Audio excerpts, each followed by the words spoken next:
અમારે કોંગ્રેસ પાસેથી શું શીખવાનું છે? કોંગ્રેસે 30 વર્ષ એમની કોંગ્રેસ અને ભાજપની યારી, એમની ભાગીદારી અને એમની ટકાવારીથી રાજ કર્યું છે, એમની જુગલબંધીથી રાજ કર્યું છે। ત્યારે આમ આદમી પાર્ટી ગુજરાતમાં એક મજબૂત વિપક્ષ તરીકે આજના ગૃહમાં પણ ગુજરાતની જનતાનો અવાજ બને છે।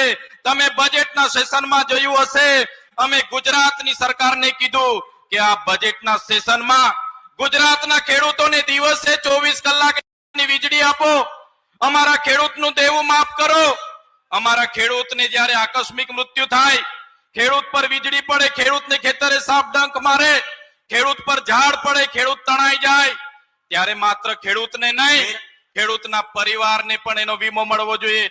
ખેડૂતના પાક નુકસાની થાય, એ પાક નુકસાનીનો પણ વીમો મળવો જોઈએ। એ રજૂઆત આજ આ તમારા ધારાસભ્ય એ ગોપાલભાઈ ઇટાલિયા હોય, હેમંતભાઈ ખવા હોય કે ચૈતરભાઈ વસાવાએ વિધાનસભામાં કરી છે। તમારા ધારાસભ્ય તમે જોયું હશે, વિધાનસભામાં શ્રમિકો માટે પણ અમે અવાજ બન્યા છે।